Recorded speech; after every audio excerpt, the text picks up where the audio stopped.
अस्सलाम वालेकुम dear students. बेटा आज के इस लेक्चर में हम डिस्कस करेंगे स्क्वायर रूट्स को, जिसको उर्दू में कहते हैं जज़रुल मुरब्बा। इससे पहले हम स्क्वायर को डिस्कस कर चुके हैं। स्क्वायर में हम ये करते थे, अगर कोई नंबर हमें गिवन है, उसका अगर स्क्वायर फाइंड करना है तो उस नंबर को उसी के साथ मल्टीप्लाई कर दें। अब स्क्वायर रूट्स जो होता है ये स्क्वायर का उलट होता है। क्या होता है? अब जैसे हम स्क्वायर के अंदर एक नंबर दिया होता है, उसको आपस में दो दफ़ा क्या करते हैं? मल्टीप्लाई। अब इसमें क्या करेंगे, जो नंबर हमें दो दफ़ा गिवन होगा उसको हम जज़र के बाहर अगर लिखना है तो एक दफ़ा लिखना है। समझ आ रही है बात?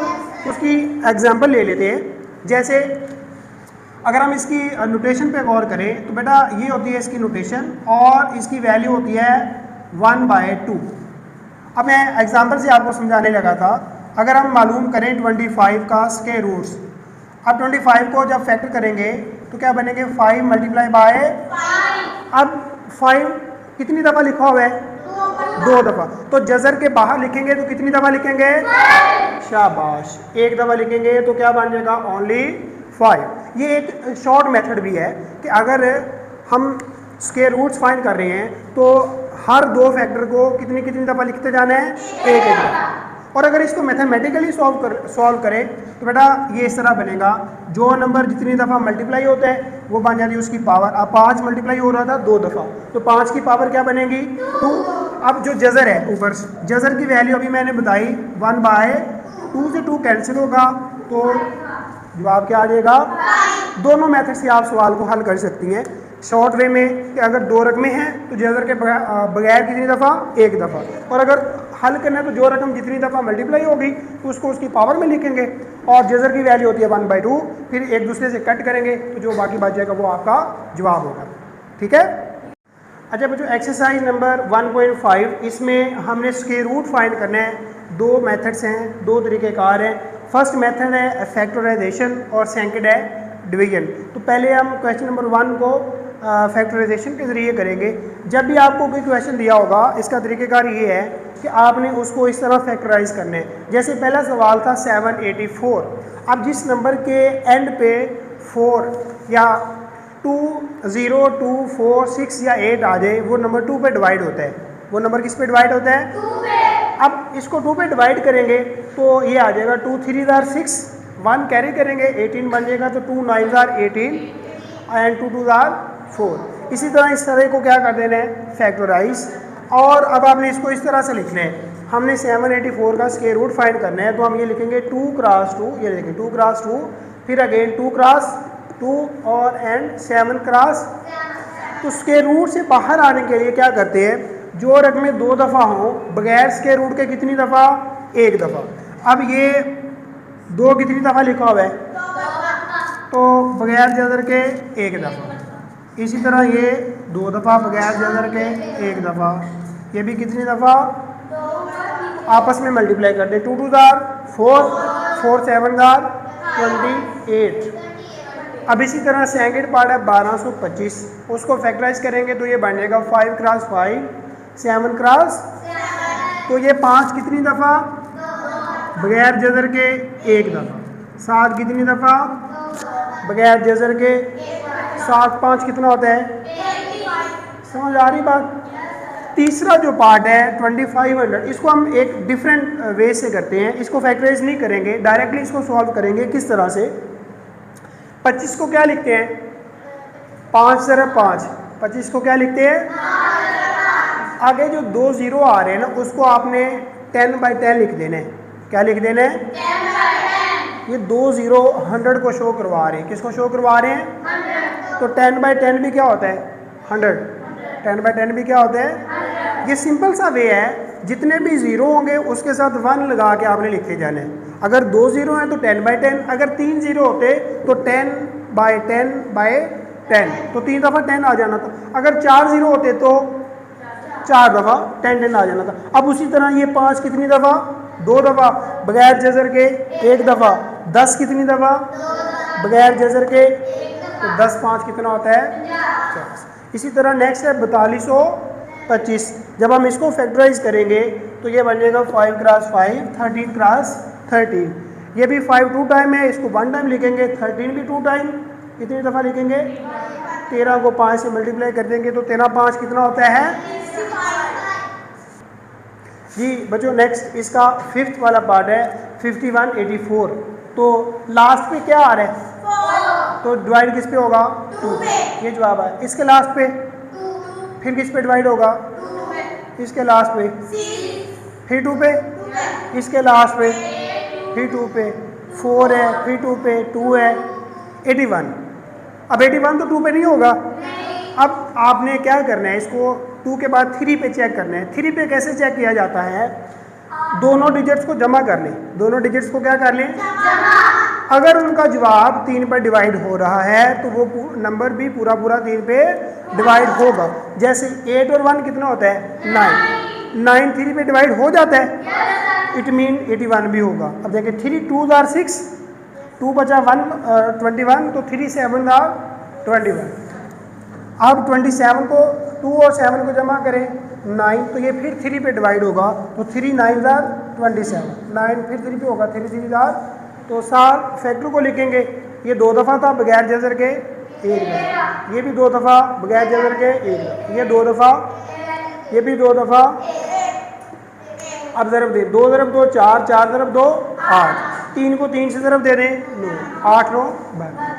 इसी तरह इसका नेक्स्ट पार्ट है 7744। इसको फैक्टराइज करेंगे तो ये बन जाएंगे फैक्टर।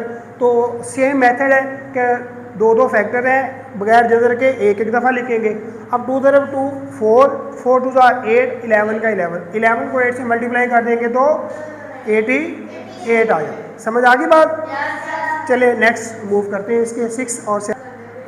अच्छा बच्चों 7 वाला पार्ट बिल्कुल आसान सा है। हमने 5th वाला पार्ट किया था 5184 वाला, सेम फैक्टराइजेशन उसी वाली है। तो आपने अब देखें ये 2 दफ़ा है ना, तो बगैर जज़र के हम कितनी दफ़ा लिखेंगे?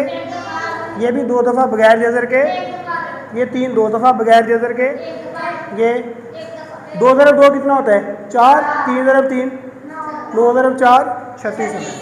तो अगला पार्ट है 1764। तो फैक्टराइज बिल्कुल सिंपल सी फैक्टराइजेशन है।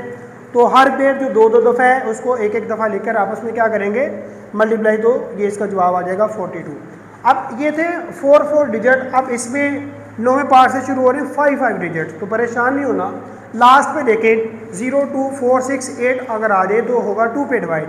अगर नहीं आ रहा तो अब हमने चेक करना है कि ये 3 पे डिवाइड होता है या, तो सभी डिजिट को ऐड कर दें। अब देखें 2 और 9 कितने होते हैं? 11, 11 और 2 13, 13 और 4 17, 17 और 1 18। अब चूंकि 18 जो है वो 3 पर डिवाइड हो जाता है ना, 3 6 18, तो इट मीन ये पूरी रकम भी 3 पर क्या हो जाएगी? डिवाइड। तो ये देखें किया हुआ है इसको। 3 9 ज़ार होता है 27, 3 9 ज़ार कितना होता है? 2 बच गया, 2 2 के साथ मिलकर 22, तो 3 7 ज़ार 21, 22 में से 21 माइनस करेंगे तो क्या बचेगा? 1, 1 4 के साथ मिलकर 14, तो 3 4 ज़ार 12, 14 में से 12 माइनस करेंगे तो 2 बचेगा, 2 1 के साथ मिलकर 21, तो 3 7 ज़ार क्या हो जाएगा? 21। समझ आ गई बात? अब अगेन इसको चेक करेंगे तो इसको ऐड कर दें। 9 और 7 कितना होता है? 16, 16 प्लस 4 इज़ 20, 20 प्लस 7 इज़ 27, 27 6 पर डिवाइड होता है या नहीं, और 3 पर डिवाइड होता है या नहीं? 27/3, तो 3 9 ज़ार क्या होता है? इट मीन ये भी 3 पर डिवाइड है। तो यहाँ पर ये देखें ये किया हुआ है, ठीक है। इसको जमा करते हैं, 3 और 2 5, 5 और 4 9, 9 और 9 18, 18 हो रहा है 3 पे डिवाइड, तो ये भी हो जाएगा। यहाँ पर समझने वाली चीज़ ये है 3 1 ज़ार तो 3 हो जाएगा, आगे जो 2 है वो 3 से छोटा है, वो क्या है? तो यहाँ पर हम 0 का टेबल पढ़ेंगे। किसका टेबल पढ़ेंगे? 3 0 ज़ार। अच्छा 0 का टेबल पढ़ने से फ़ायदा क्या होता है कि हम उस डिजिट को अगले के साथ कंबाइन कर लेते हैं। अब 2 नहीं रहा बल्कि क्या बन गया? 24। क्या रहा? बन गया। तो 3 का टेबल पढ़े तो 3 8 ज़ार क्या होता है? 24। तो यहाँ पर ये याद रखिएगा, जब हम डिवीजन कर रहे हों एक डिजिट अगर छोटा आ जाए तो टेबल 0 का पढ़ते हैं। किसका टेबल पढ़ते हैं? 0 का। जैसे ना इसकी एग्जांपल ये है बाद बच्चों को कहा जाता है कि जी 91 को 3 पे डिवाइड करें, तो बच्चे क्या करते हैं, बच्चे करते हैं 3 3 9, क्या करते हैं, आगे आ गया 1, बाकी 1 बच गया ना। अब चूंकि 1 छोटा है, अब क्या करेंगे, यहाँ पर लगा देंगे पॉइंट, यहाँ पर लगा देंगे 0, तो क्या हो जाएगा 3 3 तो ये 1 इसी तरह कंटिन्यू कर देंगे। हालांकि ये जवाब तो गलत है, ये तो जवाब आ रहा है आपका 10 का। आप 10 को करें 3 पे डिवाइड, 3 3 क्या होता है 1, यहाँ पर पॉइंट, यहाँ पर 0, फिर 3 3 यहाँ पर 1, यहाँ पर 0, 3 3 तो भाई 91 का भी वही जवाब आ रहा है और 10 का भी वही जवाब आ रहा है। गलती कहाँ पर है, 0 का टेबल नहीं पढ़ते। अगर हम 0 का टेबल पढ़ेंगे तो गलती नहीं होगी। जैसे अभी हम यहाँ पर ये कर दें 3 9 कितना हो गया, 3 3 9, और यहाँ पर ही आप देख लें 3 0 क्या होता है 0, इधर भी 0 लग जाएगा और इधर भी। इसको आप चेक कर सकते हैं, आप 30 को 3 से मल्टीप्लाई करें, 33 क्या होता है 90, 33 क्या होते हैं 90। अच्छा, इस केस पे ऐसा नहीं ना बनता। अब देखिए 3 3 9 ही आना है और इसमें हम कर नहीं सकते, ठीक है।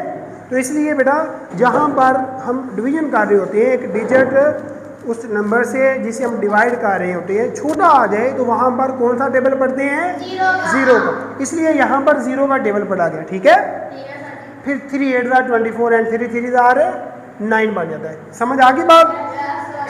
तो ये डिवीजन की, अब ये पेड़ जो है वो 2 दफ़ा हैं, इसको बगैर जज़र के 1 दफ़ा, इसको भी बगैर जज़र के 1 दफ़ा, और इसको भी 3 को 3 से ज़रब देंगे तो 9 और 19 एज। अब 19 को 9 से कैसे ज़रब देनी है, डायरेक्ट ज़रब देंगे 19 को 10 से, तो बन जाता है 190। क्या बनता है, हमने मल्टीप्लाई करना है 9 से, यानी एक कम करना है, तो 190 से 19 को कम कर दे।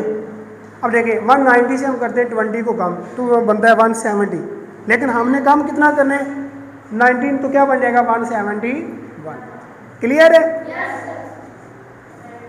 अच्छा बच्चों, नेक्स्ट इसका पार्ट नंबर 10, ये एक डिफरेंट हैं क्वेश्चन, ये आपको याद ही रखने पड़ेंगे।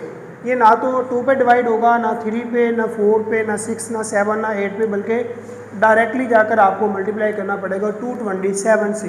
तो अगर 227 को 227 से मल्टीप्लाई करते हैं तो फिर ये जवाब बनता है 51,529। तो आपने डायरेक्टली 227 से मल्टीप्लाई करना है, तो इसका जवाब भी 227 ही आ जाएगा। फिर 227 पर डिवाइड करेंगे तो 1 आ जाएगा। इट मीन 227 कितनी दफ़ा मल्टीप्लाई हो रहे हैं, 2 दफ़ा।